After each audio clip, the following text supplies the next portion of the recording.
ಸ್ನೇಹಿತರೆ, ಸ್ವಾಗತ ಸುಸ್ವಾಗತ. ನಿಮ್ಮೆಲ್ಲರಿಗೂ ಹೃತ್ಪೂರ್ವಕವಾದ ಆರ್ಥಿಕ ಸುಸ್ವಾಗತ. ಇವತ್ತಿನ ವಿಷಯ, ಯಾರ್ಯಾರ ಮಣ್ಣು ಋಣವು ಎಲ್ಲೆಲ್ಲೈತೋ ಗೊತ್ತಿಲ್ಲ, ಯಾವಾಗ ಕರೆದರೆ ಹೋಗಬೇಕು ಗೊತ್ತಿಲ್ಲ, ಯಾಕೋ ಹೆಣ್ಣ ಹಿಂದೆ ಮಣ್ಣಿನ ಹಿಂದೆ ಹೋಗುತ್ತೀಯ. ಸ್ನೇಹಿತರೆ, ಇವತ್ತಿನ ವಿಷಯ ಭೀಮಾ ತೀರ ವಿಜಯಪುರದ ನೀರಾಳೆ ಕುಟುಂಬದವರು 2015ರಲ್ಲಿ ಒಂದು 25 ಎಕರೆ ಜಮೀನನ್ನು ಖರೀದಿ ಮಾಡಿರ್ತಾರೆ. 2015ರಲ್ಲಿ ಏಪ್ರಿಲ್ ಮೇ ತಿಂಗಳಲ್ಲಿ, ಟೋಟಲ್ ಏಪ್ರಿಲ್ ತಿಂಗಳಲ್ಲಿ 2015ರಲ್ಲಿ. ಆದರೆ ನೀರಾಳೆ ಕುಟುಂಬದವರು ಅದು ಆಪೋಸಿಟ್ಟಾಗಿ ಒಂದು ಕುಟುಂಬ, ನೀವು ಖರೀದಿ ಮಾಡಬಾರ್ದು, ಅದು ನಾವು ಖರೀದಿ ಮಾಡಿದ್ರೆ ಯಾರಿಗೆ ಬಿಡಲ್ಲ ಅನ್ನೋದು ಹೇಳಿರ್ತಾರೆ. ಆದರೆ ನೀರಾಳೆ ಕುಟುಂಬ ತಲೆ ಕೆಡಿಸ್ಕೊಂಡಿರಲ್ಲ. ಯಾಕೆಂದರೆ ಇವರೇನು ಸಾಮಾನ್ಯದರಲ್ಲ, ಕೋಟಿ ಆಸ್ತಿ, ಜಮೀನು, ಹೊಲ ಗದ್ದೆ, ದುಡ್ಡು ಎಲ್ಲ ಇರುವಂಥವ್ರು. ನಿಮಗೆ ಗೊತ್ತಿದ್ದು, ಫೋಟೋ ಹಾಕಿದ್ದೀನಿ. ನೀರಾಳೆ ಕುಟುಂಬ 3 ಜನ ಯುವಕರು, 3 ಜನ ವಯಸ್ಸಾದಂಥವರು, ಒಟ್ಟು ಅಣ್ಣ ತಮ್ಮದಿರು, ಒಂದೇ ಕುಟುಂಬದವರು 6 ಜನ ಇವತ್ತು ಮರಣವನ್ನು ಹೊಂದಿದ್ದಾರೆ.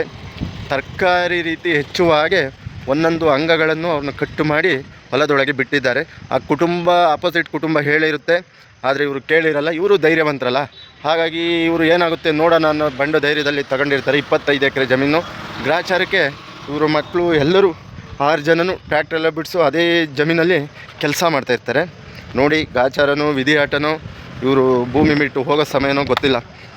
6 ಜನನು ಒಟ್ಟಿಗೆ ಕೆಲಸ ಮಾಡ್ತಾಯಿರ್ತಾರೆ, ಕೆಲಸ ಮಾಡಿಸ್ತಾ ಇರ್ತಾರೆ, ಹೊಲ ಗದ್ದೆಲ್ಲೇ ಇರ್ತಾರೆ. ಭೀಮಾ ತೀರದ ಹಂತಕರು ಒಂದು 15-20 ಜನ ಒಟ್ಟಿಗೆ ಬಂದು ಕೆಲಸ ಮಾಡೋರು ಏನು ಮಾಡಿರ್ತಾರೆ, ಅವ್ರು ಬಿಟ್ಟು ಓಡಿರ್ತಾರೆ. ಆದರೆ ಯಾರು ಇವರು ಇದ್ರಲ್ಲಿ 6 ಜನನು ಒಂದೇ ಸರಿ 15-20 ಜನ ಬಂದು, ಏನು ಅದು ಹೇಳೋಕ್ಕಾಗಲ್ಲ ರೀ. ನಮ್ಮ ಫ್ರೆಂಡ್ ಒಂದು ವಿಡಿಯೋ ಫೋಟೋ ಕಳಿಸಿದ್ರು, ಆ ಸೈಡವರೊಬ್ಬರು ಚಿತ್ರ, ಅದು ತರಕಾರಿ ರೀತಿ ಹೆಚ್ಚು ಬಿಟ್ಟಿದ್ದಾರೆ. ಅಲ್ಲಲ್ಲಿ ಕೈ ಕಾಲು ತಲೆಬುಲ್ಡೆ ಎಲ್ಲ ಬಿದ್ದಿದ್ದಾವೆ. ಭಾಳ ಬದುಕಬೇಕಾದಂಥ ಯುವಕರು. ಅದಕ್ಕೆ ಹೇಳೋದು, ಯಾವುದರಲ್ಲಿ ನಮ್ಮ ಋಣ ಇರುತ್ತೋ, ಯಾವುದರಲ್ಲಿ ಋಣ ಇರಲ್ವೋ ಯೋಚನೆ ಮಾಡಬೇಕಾಗುತ್ತೆ. ಹೆಣ್ಣು ಹೊನ್ನು ಭೂಮಿ ಹಿಂದೆ ಹೋಗ್ಬೇಕಾದ್ರೆ ಸ್ವಲ್ಪ ವಿಚಾರ ಮಾಡಬೇಕಾಗುತ್ತೆ. ಇವರು ಮಾಡಿದ ತಕ್ಷಣ ಈಗ ಅವ್ರ ಹೆಣ್ಮಕ್ಳು ಅವ್ರ ಮನೆಯವರು ಬರ್ಕೊಟ್ಬಿಡ್ತಾರೆ. ಈಗ ನೋಡಿ ಹೇಳೋದು, ಒಂದು ಜಮೀನಿನಿಂದ ಹೋಗಿ 6 ಜನ ರಾಜ ರೀತಿ ಬಾಳ್ತಿದ್ದಂಥ ನೀರಾಳೆ ಕುಟುಂಬದವರು ಇವತ್ತು ಮರಣ ಹೊಂದಿದ್ದಾರೆ. ಭೀಮಾ ತೀರ ರಕ್ತ ಚರಿತ್ರೆ ಮತ್ತೆ ಮುನ್ನೆಲೆಗೆ ಬಂದಿದೆ. ನಮ್ಮ ಕಾನೂನು ಎಲ್ಲೋಗಿದೆ ರೀ? ಕಾನೂನಿಗೆ ಹೆದರಲ್ವಾ? ಇಲ್ಲ ಕಾನೂನು ಸರಿ ನಡೀತಾ ಇಲ್ವಾ ಗೊತ್ತಿಲ್ಲ. ಖುದ್ದು SP ಅವರೇ ಅಖಾಡಕ್ಕೆ ಇಳಿದು ಇದನ್ನು ಕೇಸ್ ಭೇದಿಸ್ಬೇಕು, ಮಾಡಿದವ್ರನ್ನ ಬಂಧಿಸ್ಬೇಕು ಅಂತ ಹೇಳಿ ಅಖಾಡಕ್ಕೆ ಇಳಿದು ತನಿಖೆ ನಡೆಸ್ತಾ ಇದ್ದಾರೆ. ಯಾಕೆ ಈ ಮಾತು ನಿಮಗೆ ತಿಳಿಸ್ಬೇಕು ಅನ್ನಿಸ್ತು ಅಂದರೆ, ನೋಡಿ, ಒಬ್ಬ ವ್ಯಕ್ತಿ ಜಮೀನಿಗೋಸ್ಕರ ತಾಂಡು ಅವ್ರು ಹೇಳಿದ್ದಾರೆ ತಗೋಬೇಡಿ ಅಂತ, ಆದರೂ ಇವರು ತಗೊಂಡಿದ್ದಾರೆ. ಕಾದು 7-8 ವರ್ಷದ ಮೇಲೆ ಬಂದು ಅವ್ರನ್ನ ಮುಗಿಸಿದ್ದಾರೆ ಅಂದರೆ ಯೋಚನೆ ಮಾಡಿ. ಇನ್ನೆಂಥ ಒಂದು ಇದಿರ್ಬೋದು, ಎಂಥ ರೋಷ ಇರ್ಬೋದು. ಮತ್ತು ಕಾನೂನು ಸುವ್ಯವಸ್ಥೆ ಎಲ್ಲಿಗೆ ಸಾಗ್ತಾಯಿದೆ? ನಮ್ಮ ಕರ್ನಾಟಕದ ಕಾನೂನು ಏನಾಗ್ತಾಯಿದೆ?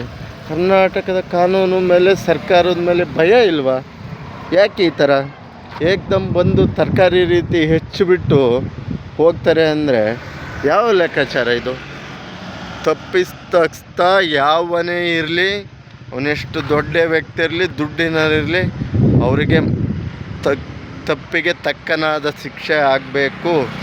ಇನ್ನೊಮ್ಮೆ ತಪ್ಪು ಮಾಡುವುದ ರೀತಿ 4 ಜನಕ್ಕೆ ಭಯ ಬರಬೇಕು. ಈ ಥರ ತಪ್ಪು ಮಾಡಿದ್ರೆ ಈ ಥರ ಶಿಕ್ಷೆ ಆಗುತ್ತೆ ಅನ್ನೋದು ರೀತಿ ಅವ್ರಿಗೆ ಶಿಕ್ಷೆ ಆಗಲಿ, ಕಾನೂನು ಗಟ್ಟಿಯಾಗಲಿ, ಕಾನೂನು ಪ್ರಕ್ರಿಯೆಗಳು ಗಟ್ಟಿಯಾಗಲಿ, ತಪ್ಪಿಸ್ತಾರೆ ಶಿಕ್ಷೆ ಆಗಲಿ.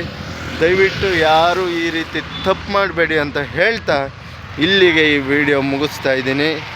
ಸ್ನೇಹಿತರೆ, ನೀವು ದುಡುಕಿ ನಿರ್ಧಾರ ತಗೊಂಡು ತಮ್ಮ ಜೀವನವನ್ನು ಹಾಳು ಮಾಡಿಕೊಡ್ಬೇಡಿ ಅಂತ ಹೇಳ್ತಾ ಇಲ್ಲಿಗೆ ಈ ವಿಡಿಯೋ ಮುಗಿಸ್ತಾ ಇದ್ದೀನಿ.